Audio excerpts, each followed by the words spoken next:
And so he begins mentioning the statement of Allah subhanahu wa ta'ala, تَتَجَافَ جُنُوبُهُمْ عَنِ الْمَضَاجِعِ, that their sides neglect their beds, if you will. This is one of the qualities of the righteous, is that they spend some time of their night in prayer, devoted to the worship of Allah Azza wa Jal. And the Prophet ﷺ likewise has encouraged such an act. And he said that you should pray the night prayer because this is the practice of the righteous people that came before you. It is a way to draw near to Allah. It is a means to forgive your sins and to prevent you from further misdeeds. And there are numerous hadith that Prophet ﷺ highlighted the virtues and the rewards of the night prayer. One of the great imams of the past, Imam al-Hasan al-Basri, he said, I haven't found any type of worship more difficult than praying in the middle of the night. So it was said to him, what about those that push themselves?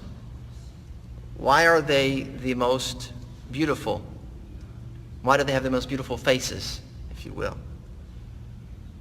He says, because they are alone with Ar-Rahman. They are alone with Ar-Rahman, and He has enlightened them. He has enlightened their faces. Meaning alone, there's a time in which you are absolutely alone, and that is what occurs in the night. In the depths of the night, when you stand alone with Allah subhanahu wa ta'ala. And this was his response, أَلْبَسَهُمْ مِن نُورِهِ, that he basically adorned them with his light, Azza wa Jal. And so it was noted that there are those that push themselves, even they not just act differently, but they even appear differently at times. So there's a couple of things which will help facilitate Qiyam al-Layl. As mentioned by Imam al-Hasan al-Basri, also Ibn Qudami, he says, standing in the night, it's difficult. And we know a lot of times in Ramadan it's easy because we flip our schedule and we sleep in the daytime and we get little cat naps here and there, and so we're able to stay up. Most of us, we stay up for the duration of the night. But to go to sleep and then to wake up, especially when you have work in the morning, it can be a challenging thing. And of course, Allah subhanahu wa ta'ala is the one that grants success. And there are some conditions that if you fulfill them, you're more than likely to be granted such success. So a couple of things here which are the outward elements, if you will. So as the book has been presenting, there are outward things, and then there are deeper inward things that can be done. So the outward and the inward, they're married together. You do both, and you pay more attention to the inward, of course. So the outward part here is that you do not eat a lot. And this is something we discussed in previous sections. You don't eat a lot, especially before bed. It was said to those that are on the journey to Allah subhanahu wa ta'ala, don't eat a lot, because if you eat a lot, then you'll have to drink a lot. And if you drink a lot, then you're going to sleep a lot. And if you do so, then you're going to miss out on a lot. And so when you look at the pious of the past, you find that their diet they were not malnourished, but it was proportioned and on the low side. The Prophet ﷺ, he said about what to eat, luqaymat, right? Just little morsels, yuqimna biha dhahr, what will keep you going. Just enough fuel to keep you going without overburdening yourself. And the example of that can be found throughout the life of the great scholars. Imam al-Nawawi rahimahullah was one that was noted for his diet. The greater the scholar, the more intricate the biography, it seems. And Imam al-Nawawi rahimahullah was one of the greats who had a short life but was able to produce a tremendous amount of work. And we can see that through his books and his scholarship. And so from his diet was that it was very light Often it was bread, it was water, and even some of the pious, they used to combine the bread with the water. They would take the bread and pour the water on there to eat, as opposed to eating and then drinking and then eating and then, you see. So mealtime a lot of times was more like it was just the fuel as opposed to an event.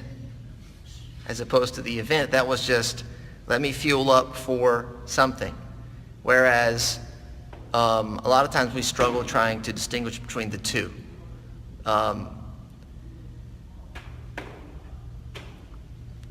Maghrib time comes, read Qul Huwallahu Ahad, because I'm ready to dive into the sufra, right, to the table. I'm ready to dive into the table. Read something short, because I'm ready to go in hard. All right, so the event has become the dinner, as opposed to the prayer. And I understand you're not expecting to read Baqarah in Maghrib during Ramadan. However, where's the heart is the question. Where is your heart, right? And everything has its time and its place. And so I think that's something that has to be taken into consideration, that food can be, it can be a barrier at times. So he says to eat less. Also, you don't tire yourself out in the daytime with very difficult work, right? If you want to have a portion of the night, then it may not be advisable that you wear yourself out to the point that when it is time to come home and rest, you're just absolutely shattered, you know. Also, that you should not forget about the afternoon nap, al-Qaylula. And this is something that will help you with your night prayers as well. Another one of the relatively outward actions is to refrain from sin. Right, so the previous two, they're quite materialistic in a way, eating and working and sleeping. Now you're talking about things that will affect the soul, that they have an impact on the heart.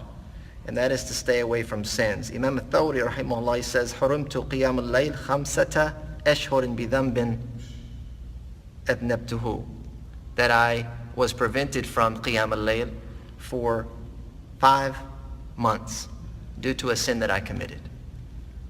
Due to a sin that I committed. If we can get our minds to begin to think about prayer as a form of guidance and a means to reward, we can look at it as something special, almost as if it's a gift from Allah subhanahu wa ta'ala. Those that pray, they will be given reward. They will be given pardon for their misdeeds and sins. And so the evildoers and the sinners, they don't get as many gifts. They don't get these great blessings, right? So to guard the heart from sin is to open it up to the light of Allah subhanahu wa ta'ala, to open it up to receive His mercy and His blessing. So that is also something that has to be taken into consideration, is avoiding sins. As far as the things which facilitate the night prayer, which are from the internal or the inner dimensions, one of those, he says, is that your heart is free of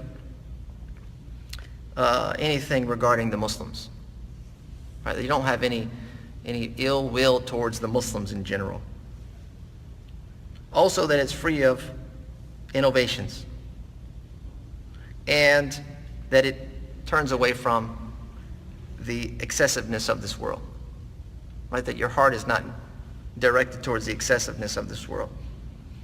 Also, that you have this overwhelming fear that is constantly present in your heart with a little bit of hope. There's a level of fear there with a little bit of hope. And so that helps drive you to want to push forward and push harder. You should also be familiar with the virtues of night prayer, the many rewards that it has associated with it. Some of the things which perhaps are most inspiring for a person to stand in the night prayer is their love for Allah. Right? One of the most inspiring things is loving Allah subhanahu wa ta'ala, and that will push you towards praying in the night, to be alone, as mentioned before, to be alone with Allah Azza wa Jal bir-Rahman. Also, strength of faith, knowing that you are going to stand in a discourse with Allah. It's a conversation of sorts with the Lord of the worlds, and He is present and He is witnessing you. And so if you can grasp that and you can really embody that, then this will allow you to stand even longer in prayer if you know what it is that you're doing. If you understand the inner dimensions of prayer as opposed to the simple mechanics of prayer. The inner dimensions of prayer is what allows you or makes it easy for you to stand longer in worship, as opposed to just counting the number of rak'ahs that you're praying, just to hammer them out. But you see something much deeper to it than the simple mechanics. Of the past, Abu Sulaiman, he gives a quote here. Abu Sulaiman, his name was Abdurrahman ibn Ahmad. He was a very famous Zahid from Damashq. And he said, the people of the night, meaning the night prayer, at night they are in more delight than the people of folly and play are when it comes to their play. And if it wasn't for the night, I would not desire to remain alive in this world. So that may be kind of foreign, that idea of people of the night and how delightful it may be. But in comparison to what the contrast is, think about the games and the play that we involve ourselves with. Sports games and TV games and movies and that the entertainment aspect of our life, how fun that can be. I'm not saying it's haram, but I want you to understand or to think how much enjoyment you have when you go out and you do something like that. Right? Because it's permissible to enjoy things of this life. It's not excessive, and it's within the bounds of our tradition. However, I want you to think about how enjoyable those experiences are. You take the family out for a picnic, or you take them to the park, or you go to one of the amusement parks, or you know, whatever it is that you're into, how much fun you have and how delightful that is. So a person that is able to